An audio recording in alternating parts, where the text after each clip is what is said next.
way to go. Why do you think you're going to be going to heaven? I don't know. Do you know if you're going to go to heaven? I pray that I do. That I do. But This is cool. So there's a Bible verse that scares a lot of people. It scared the shit out of me for a long time. I cried so many times about it. He says, in the day where of judgment, there's going to be people that come up to him that like fasted, that did all these things, charitable, all these things. And he says, be away from me. I never knew you. But they're like, we did this in your name. And he says, get away from me.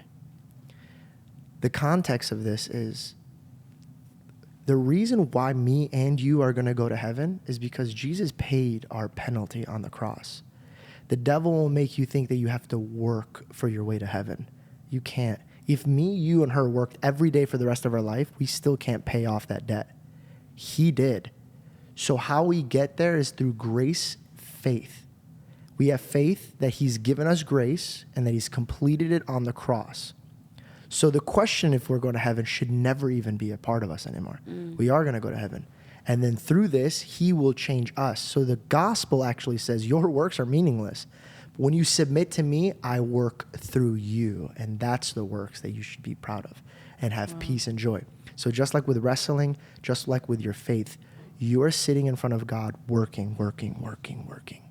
And God's saying, dude, you should be resting. You should give it to me. And then through you, I will produce work. But you know what? There's even sometimes where, and it's crazy that you even brought that up because I don't know how to pray. I don't even pray out loud, right? I pray in my head. And my praying is just regular conversation with God. Like, hey, man, I'm like, I need you. You know, and I start, like, to me, it's a normal conversation with God. But for me to pray out loud, it's like I get stuck. I'm like, and I kind of, I don't want to say I give up, but I kind of like, and I just start talking to him in my head, you know?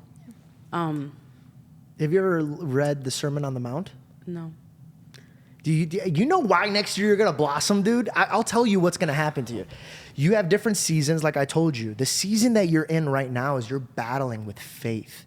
The first chapter of a religious man or a man who's after God's heart is truly, do I believe in a God? And then once you submit and you fully believe through your actions, which you have, you've said, no, there is a God, I am chasing him. The next season is being obedient. So I understand who Jesus is. Mm-hmm. That's the conflict that I have, right? So like, is God real? Is he not real? Your mother pushed you into that chapter. No, God's real. Don't lose sight of him. The next chapter is reading his words, understanding him. If me and you had a conversation and I'm the only one talking, you would never be able to get anything across to me. Yeah. So when we just talk to God all the time, asking him for answers, asking him for deliverance, asking him for peace, and he's about to tell you something, and then you close the Bible.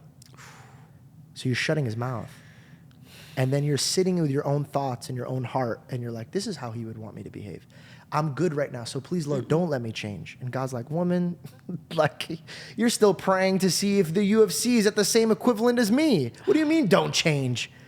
You need to grow. Right now, you have like this little flower that got planted, and now it's right here, and you're like, oh, we have life. Let's freeze everybody. And God's like, woman, there's no fruit on that leaf.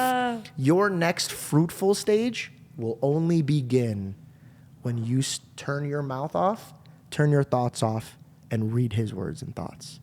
Once you stop leaning on your understanding and his, dude, you think you're in a fruitful place now? Ooh. Oh, bro, you are broke in the kingdom of God right now. And you're about to come into some crazy riches, dude. Oh. You just entered the gate and you're like, I'm good, I'll stay here. And God's like, you haven't even seen the home that I made for you and the bed that I have for you. Like, you have so much to look forward to, but it only begins when we stop. That's when it begins.